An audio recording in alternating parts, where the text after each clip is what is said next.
الرحمن علم القرآن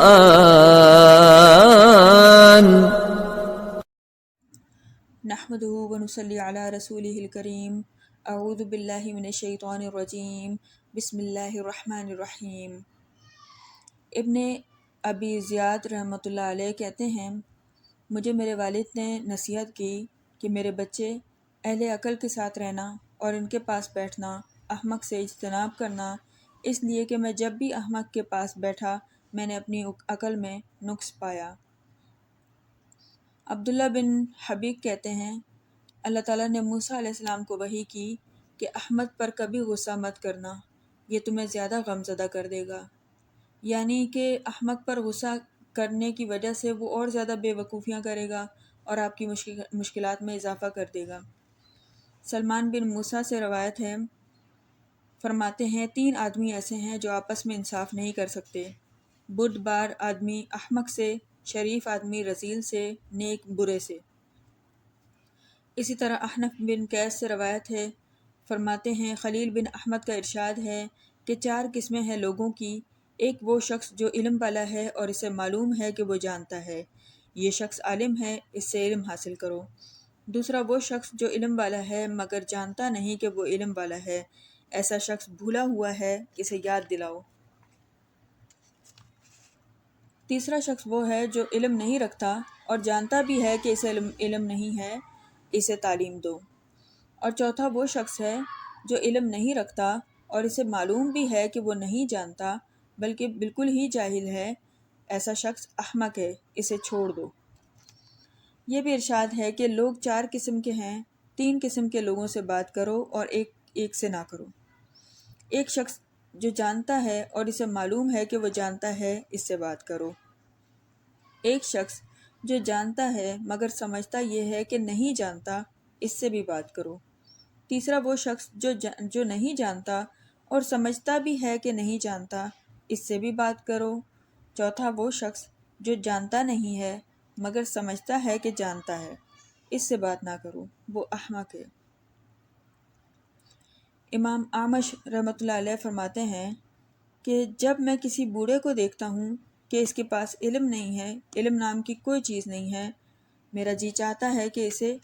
احمق قرار دوں۔ حضرت شعبہ رحمۃ اللہ علیہ فرماتے ہیں،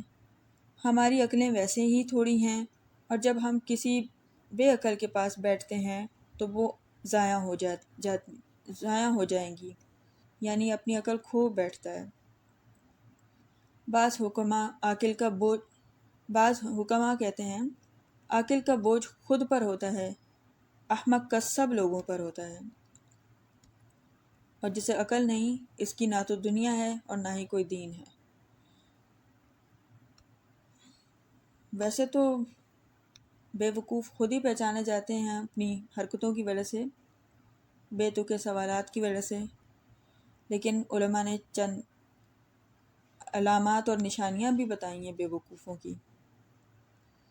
اسماعی فرماتے ہیں کہ کسی شخص کی عقل پرکھنی ہو تو اس کے سامنے بے اصل بات رکھو، اگر وہ اسے اختیار کرے تو سمجھو احمق ہے، یعنی بے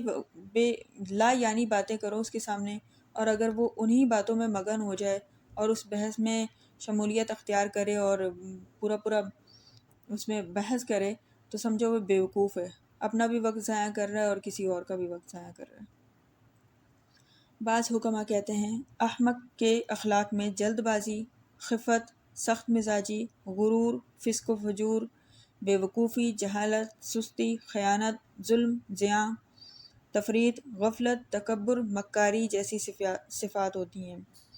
وہ مالدار ہو جائے تو فضول خرچی کرتا ہے، اور اگر تنگ دست ہو جائے تو مایوس ہو جاتا ہے، خوشی ملے تو بد اخلاقی کرتا ہے، بات کرے تو فحش گوئی کرتا ہے، کوئی مانگے تو کنجوسی کرتا ہے، اگر خود مانگے تو پیچھے پڑ جاتا ہے، بات نہ سمجھتا ہے، نہ اچھی بات کہہ سکتا ہے، گلا پھاڑ کر ہنستا ہے، روئے تو بھیں بھیں کرتا ہے۔ بعض حکماء کہتے ہیں، احمق 8 صفات کی وجہ سے پہچانا جاتا ہے، بلا وجہ غصہ کرتا ہے، بغیر حق عطا کرتا ہے یعنی بلا وجہ لوگوں کو دیتا ہے، بے فائدہ گفتگو کرتا ہے، فضول بولتا ہے، ہر ایک پر اعتماد کرتا ہے،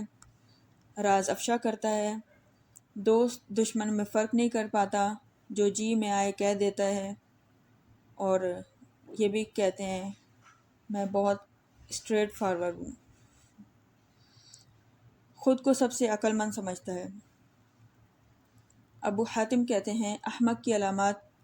یہ ہیں: جواب میں جلد بازی کرتا ہے، ایک بات پر قائم نہیں رہتا، بہت زیادہ ہنستا ہے، ادھر ادھر دیکھتا رہتا ہے،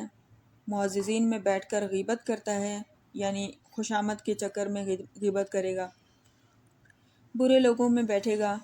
احمق وہ ہے اس سے اگر اعراض کیا جائے تو پیچھے پڑ جاتا ہے، اور اگر توجہ کی جائے تو غرور کرتا ہے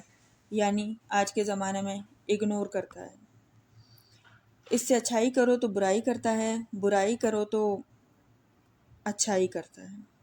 واقعی بیوقوف ہے۔ اگر کسی شخص کا واسطہ احمق سے پڑ جائے تو خدا کا شکر ادا کرے کہ اللہ نے اس کو حماقت سے محفوظ رکھا ہے۔ جزاک اللہ خیرا۔